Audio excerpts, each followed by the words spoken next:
Kemudian yang terakhir teman-teman sekalian adalah kisah seorang sahabat yang masyhur namanya Rubi'i al-Amir rahimahullah. Ini saya tutup dengan kisah ini. Rubi'i bin Amir rahimahullah adalah seorang ulama, bukan seorang ulama, salah satu pasukan perangnya Sa'ad bin Abi Waqqas yang akan masuk, yang diutus oleh Sa'ad bin Waqqas untuk mendatangi ya Rustum. Rustum ini adalah panglima perangnya Romawi, Persia, panglima perangnya Persia. Rubi' al-Amir bin Amir rahimahullah ini terkenal sekali orangnya. Waktu dipanggil oleh Umar bin Khattab untuk berjihad, maka dia pun mengambil panci masaknya yang dia letakkan di kepalanya. Karena tidak punya topi untuk berperang. Panci masak dipakai jadi topi, kemudian pisau dapur dibawa untuk berperang. Dia tidak punya pedang. Dia nunggangi keledainya yang tua, ikut di pasukan. Oleh Amir Mu'minin Umar bin Khattab disuruh jalan.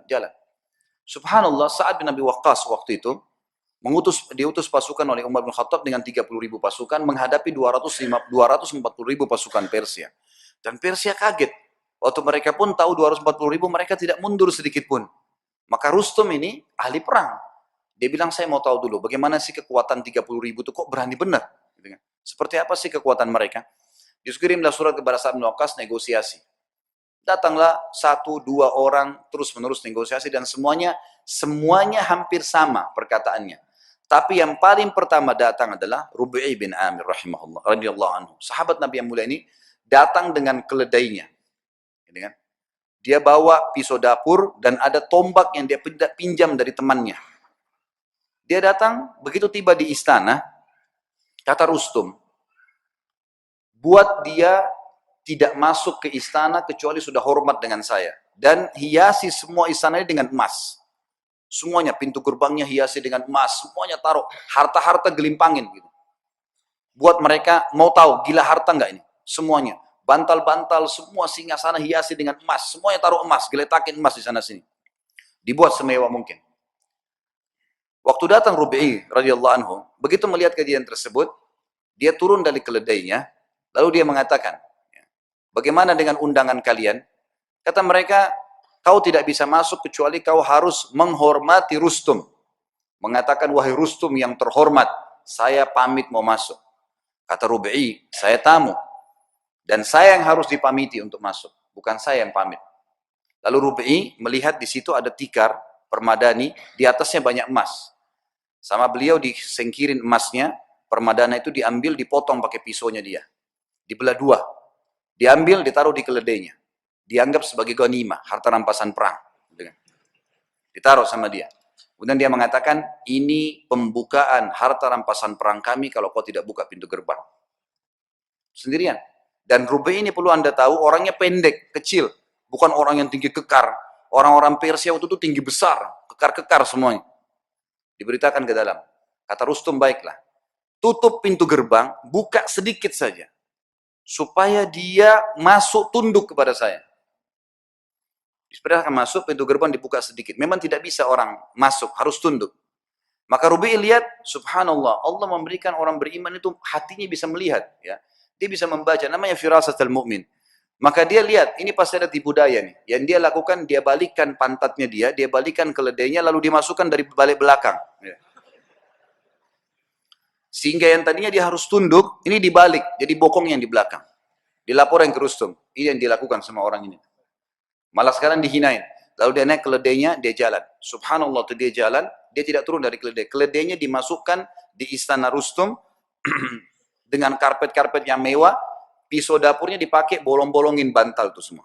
Bantal-bantal yang mewah. Semua ini karpetnya ditusuk-tusuk dengan tombaknya sama dia. Sampai tiba depan Rustum.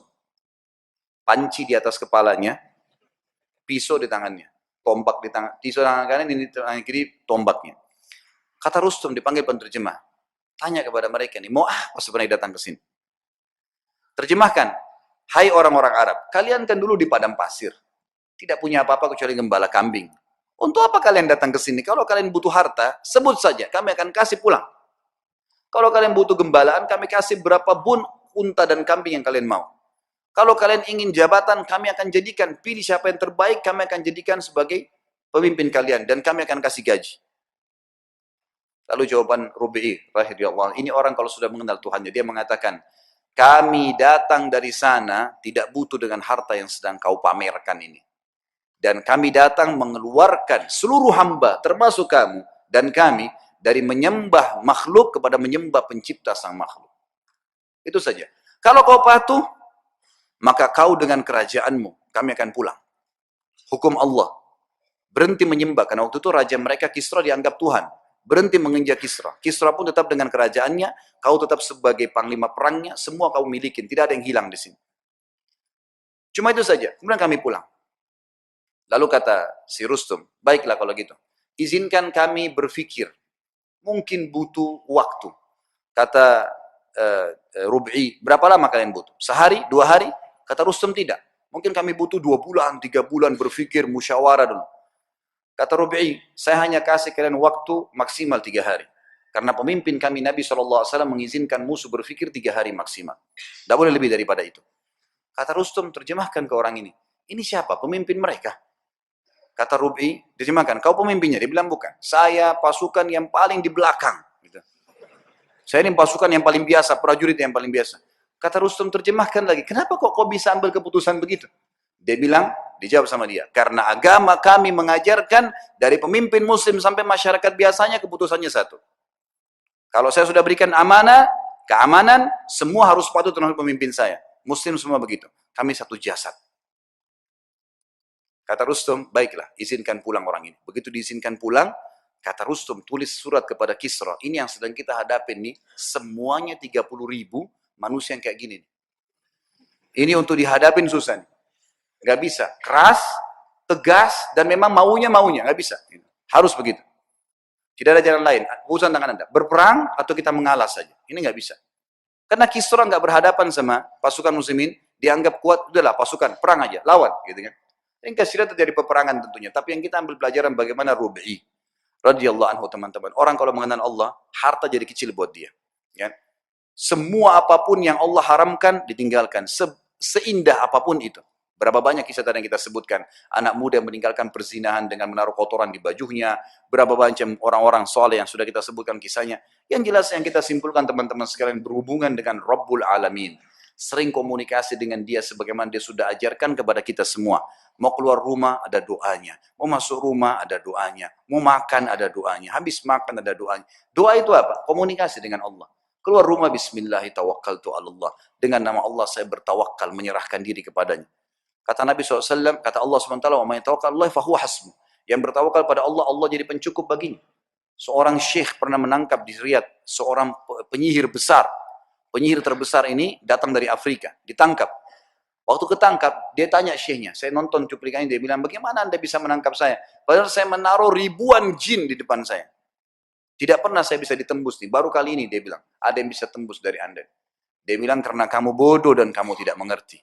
Kalau saya keluar dari rumah saya tadi, saya membaca apa yang diajarkan oleh Rasulullah SAW, Bismillahirrahmanirrahim. Saya bertawakal kepada Allah, dengan nama Allah saya tawakal kepada Allah, la haula wala quwata illa billah. Tidak ada yang kekuatan kecuali milik Allah. Dan saya yakin dengan doa saya dan kata Nabi SAW, siapapun yang membaca doa itu pada saat keluar rumah, semua syaitan yang menemuinya akan berkata, orang ini tidak bisa kita ganggu karena Allah sudah lindungin.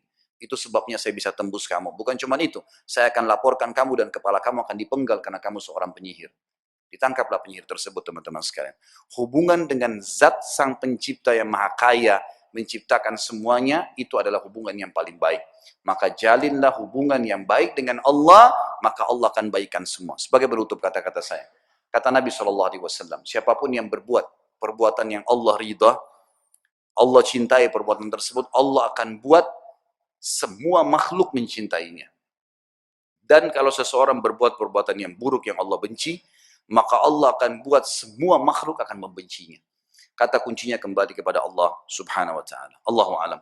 Mudah-mudahan bermanfaat dan semoga Allah menjaga kita menjadi hamba-hambanya yang saleh, hamba-hambanya yang mengisi sisa umur ini dengan ketaatan dan kepatuhan kepadanya, dan semoga Allah selalu mengikhlaskan niat kita, menambah ilmu kita, dan juga menyatukan kita semua di surga Firdausnya tanpa hisab dengan izinnya. Kita berdoa kepada Allah SWT, semoga seluruh muslimin yang sedang sakit disembuhkan penyakitnya, semua yang utang dilunasi utangnya, yang belum dapat hidayah dimudahkan mendapatkan hidayah, yang sudah dapat hidayah dimudahkan untuk mengamalkan, seluruh muslimin yang pernah berbuat dosa dimaafkan oleh Allah, diganti dengan pahala. juga seluruh orang tua kaum muslimin dan muslimat yang masih dan juga sudah yang meninggal. Kita berdoa dengan kemahakuasaan Allah dan kemahaperkasaannya agar menolong saudara kita di Palestina, di Syria, di Yaman, di Irak, di Myanmar, dimanapun mereka berada, semoga Allah kokohkan telapak kaki mereka, ikhlaskan niat mereka, terima para syuhada mereka, dan juga Allah muliakan Islam di tangan mereka dan tangan kita semua, dan semoga Allah memberikan kepada kita mempartisipasikan kita bersama mereka di pahala, baik dengan doa dan hatta juga dengan jiwa kita. Dan sebagai penutup, semoga Allah dengan kemahamurahannya sekali lagi menyatukan kita di surga Firdausnya tanpa hisab, sebagaimana ia satukan kita di majelis ilmu yang mulia ini. Kalau ada benar dari Allah, tentunya kalau ada salah dari saya mohon dimaafkan. Subhanakallahumma wa bihamdika asyhadu an la ilaha illallah astaghfirullah wa atubu ilaih. Assalamualaikum warahmatullahi wabarakatuh.